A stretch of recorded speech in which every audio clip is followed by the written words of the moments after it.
Early in the morning on September 5th, 1982, police in Northwest Ohio were notified about an unconscious woman found lying in front of a house on the east side of the city of Toledo. The woman was later identified as 19-year-old Dana Rosendale, a new mother and student at Owens Community College.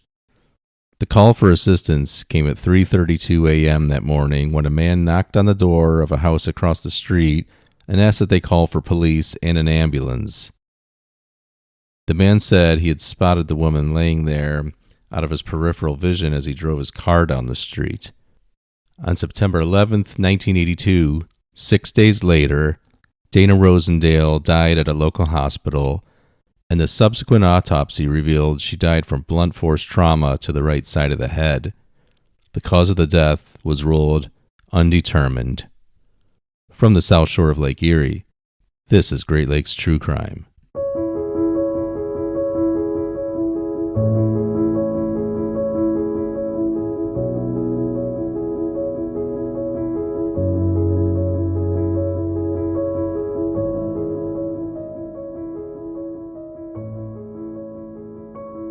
"19-year-old Dana Rosendale was a new mother and college student who went out for a night of dancing at a local nightclub called the Southside Roxy with her best friend, also named Roxy. But she met an awful fate that night in 1982. As with many cases like this, attention was initially focused on Toby, Dana's boyfriend at the time, and the father of her child. The relationship was described by those who knew Dana as turbulent, with various accusations of some violence between the two. Suffice to say, Toby was not well liked by Dana's family and friends. He was 4 years older than her and a little rough around the edges. However, he always denied having anything to do with the murder, insisting he had been home sleeping that night after a long day at work. He also claims the couple planned to get married one day. Toby has said that there was some illegal activity occurring at the nightclub that Dana was at that night, including prostitution, illegal drugs, and after-hours parties. He shared a theory with police that perhaps Dana got mixed up with someone she shouldn't have at the club. Dana's friend, Roxy, however, said that whatever foul play Dana may have met that night did not happen at the club. She was with Dana the entire night. Roxy also said that Dana was pretty intoxicated, and the two stayed out so late that they missed the last city bus that could have taken them home. So the club bouncer, who Roxy knew socially from frequenting the club, agreed to give the two a ride home. He dropped off Roxy first at her house in Michigan. The name of that bouncer was Russell Adkins, a man police had already been familiar with. Adkins was the man who called 911 that night and said he found Dana's body on the side of that residential street in Toledo. The problem with that coincidence is that when he made the initial report, Adkins said the body he discovered was a stranger, not someone that he had just given a ride to. When asked about that discrepancy, Adkins said he claimed the body belonged to a stranger because he didn't want any trouble with police, as he was already on parole. He had just served a stint in prison for receiving stolen property. So upon this questioning, Adkins said he would clear everything up with police and give them the whole story of what happened that night. He said that while driving Dana home, he turned a corner and the car engine revved very loudly, and this sudden jolt, from whatever caused it, happened to make Dana fall out the car door, causing her to hit her head on the pavement, and that's what caused the massive head wound. Police in the coroner were skeptical of this story, and the death was ruled undetermined by the coroner. Adding to the skepticism was that a few days after Dana suffered her injuries, a police detective found the thick part of a pool cue with blood on it on the street that Dana's body was found on. This was after the Lucas County coroner had contacted the police and expressed concern that Dana should have exhibited more trauma if she had indeed fallen from a moving car, as purported. But this story is not only about Dana Rosendale. It's a story of perseverance. It's a story of that 1-month-old baby that Dana had when she died. Brittany Stork grew up in the Toledo suburb of Oregon, Ohio, on the shores of Lake Erie's Maumee Bay, near Toledo. She grew up feeling loved, feeling safe, but without ever having known her biological mother. That wasn't much of an issue for Brittany until one day when her kindergarten teacher asked her a question. She asked her how her mom died.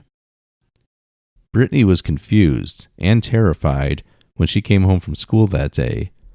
She asked her mom what her teacher was talking about. It was that kindergarten day that Brittany learned the person she called Mom was actually her grandmother, and that her biological mother died at the age of 19. She was told it was a car accident. As Brittany grew older, though, she started piecing together bits of information about her mother and knew that something about Dana's death wasn't adding up.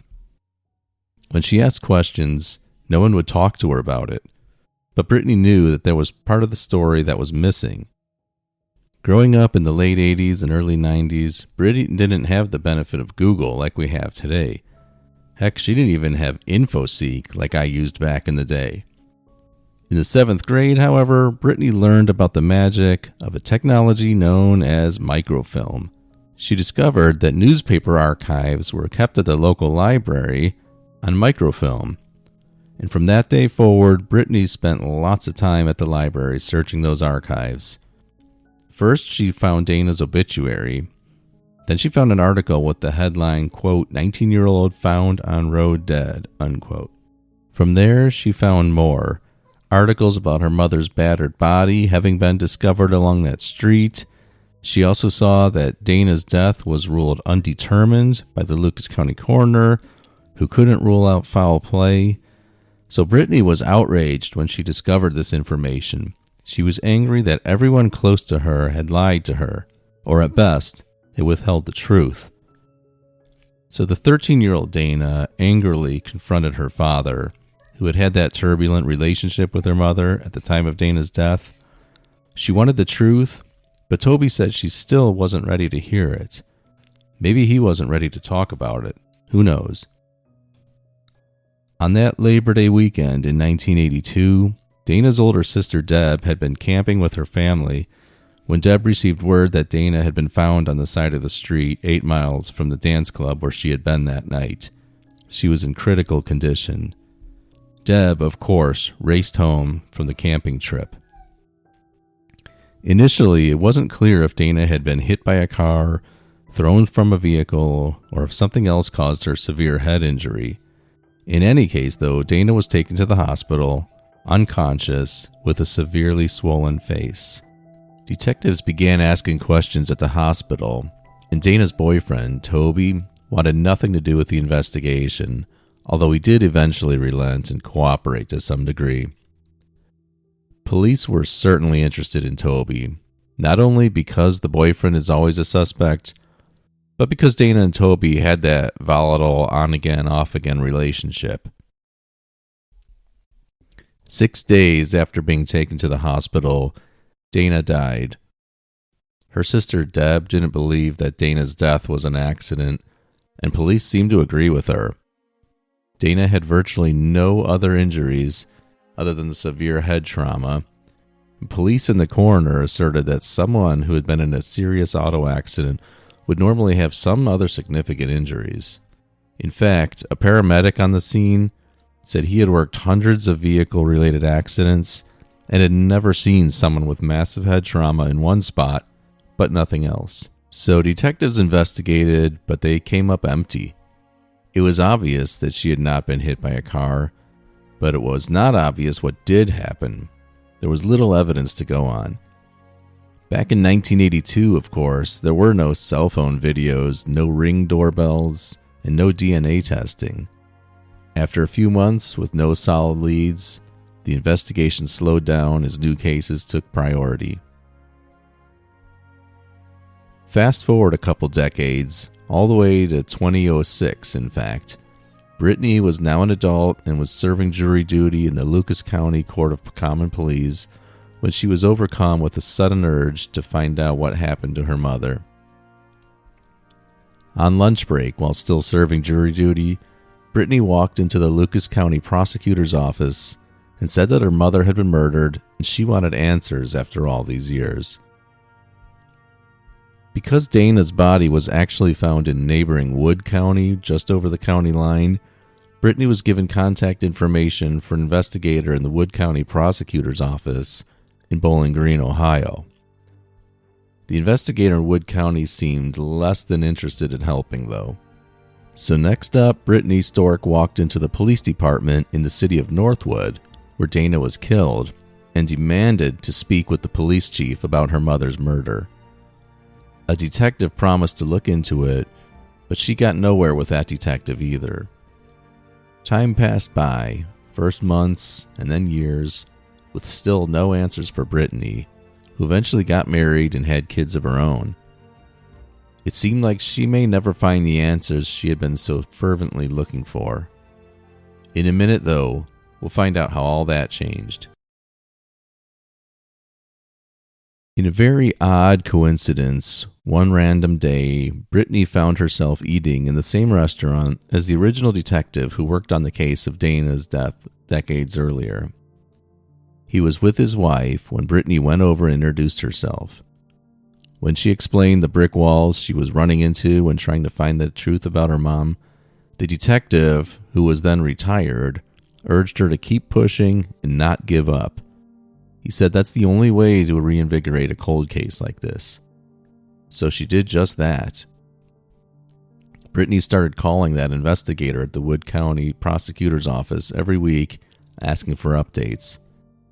After a while, he started showing some interest in the case and followed up on the phone calls, even though for a long time the updates were essentially, sorry, still nothing new.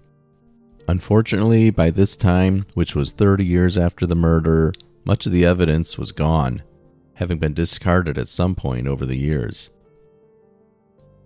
In 2013, Dana Rosendale's body was exhumed upon Brittany's request, and an examination revealed that the blunt trauma injuries were a result of continuous beating rather than a single accidental fall. The coroner changed the ruling of Dana's death from undetermined to homicide. Russell Adkins, that bar bouncer who gave the girls a ride home, was 56 years old at the time, and he was charged with Dana's murder. He was arrested without incident by the U.S. Marshals in 2015 and indicted by the Wood County prosecutor. Despite the best efforts of the defense attorneys to have the case dismissed, Adkins went on trial for murder in 2015. In January 2016, after more than 7 hours of deliberations, the jury reported that their deliberations had concluded. They could not reach a unanimous decision on Adkins' guilt or innocence. And with a hung jury, the case remained unresolved, and Adkins remained in custody at the Wood County Jail on a $500,000 bond. The prosecution did not give up, however. In April 2016, Dana's body was once again exhumed from its resting place in Bloom Chapel Cemetery near Bairdstown, Ohio, and re-examined. Detectives from the Northwood Police Department and members of the Wood County Prosecutor's Office were present as the casket was brought up out of the ground. Members of Dana's family, including Brittany, touched and kissed the casket before it was transported from the scene. The remains were taken to the Lucas County Coroner's Office for evaluation. Eventually, at the age of 57, Adkins was retried in Wood County Common Pleas Court for Dana's murder. In July 2016, after 34 years and 2 trials, he was found guilty and sentenced to 15 years to life in prison for his crime. He hasn't shown any remorse for the last 33 years, Dana's sister Deb told the media outside the courtroom right after the verdict was pronounced. I always knew she was murdered. I never thought it was an accident. Never. In the second trial, prosecution argued that Adkins had killed Dana by beating her with a portion of a pool cue. Adkins had been known to have kept a pool cue in his vehicle at the time, And as you'll recall, a pool cue was found near the scene in 1982. The saga did not end there, however. In July 2018, the Ohio 6th District Court of Appeals vacated Adkins' 2016 conviction for the murder of Dana. The appellate court basically said that too much time had passed between the murder and the prosecution. Wood County prosecutor Paul Dobson vowed to appeal that ruling to the Ohio Supreme Court, but the Supreme Court declined to hear the appeal. So the decision by the Supreme Court effectively ended the case. Adkins has been acquitted, set free, and cannot be retried for Dana's murder. That must be incredibly frustrating for Dana's family and loved ones. And there's still more to the story. In July 2016, a friend of Adkins named Roberta Axtell was arrested for threatening Brittany on a social media page. Axtell admitted to posting the message on a Facebook group called Free Russ Adkins Now and pleaded guilty to 1 count of retaliation, a third-degree felony. Several other charges were dismissed as part of the agreement. Before sentencing Axtell, Judge Reeve Kelsey said the victim of her threatening message suffered, quote, serious psychological harm. He ordered Axtell to complete 300 hours of community service and pay a $1,000 fine plus court costs, among other conditions. He suspended a 3-year prison sentence. Dana Rosendale is buried at Bloom Chapel Cemetery in Bloom Township, Ohio. She would have turned 60 years old on October 30th, 2022. And that's all for this episode of Great Lakes True Crime. A big thank you to show supporter Sarah and others who made a donation through our website at podpage.com/Great Lakes True Crime. Also, many thanks to those who recently left 5-star reviews on their podcast app. If you haven't left a 5-star review, I could really use your help as it helps get the word out about the show. Now let's do a real quick streaming review. I recently caught the 6-part miniseries called Lies and Deceit on Netflix. It's actually a show from Spain that is dubbed into English, although I like to watch shows in their original languages and watch the subtitles. And what's interesting to me, I will turn up the volume even if I'm reading subtitles if I can't hear a show. I'm not sure why, but I do. Anyways, this is a show about a doctor who goes out on a date with a school teacher who happens to be his son's teacher. After the date, the woman can't completely remember everything that happened, but as she starts piecing things together, she realizes in her mind that she was raped by the man that she went out with. And it goes on from there. You begin to see where the truth is. Of course, he denies it, but it's all sorted out in the end. And it's a very well produced show. Very good. And it's called Lies and Deceit. It's on Netflix. I would recommend that one. As a reminder, you can follow us on Facebook and Twitter. Just search for Great Lakes True Crime. You can also check out links in the show notes for our social media handles, the web address, and the show merchandise page. It is not too early to start buying those gifts for the true crime lover in your life. For Great Lakes True Crime, this has been Steve, your host and producer. Thanks for listening, guys.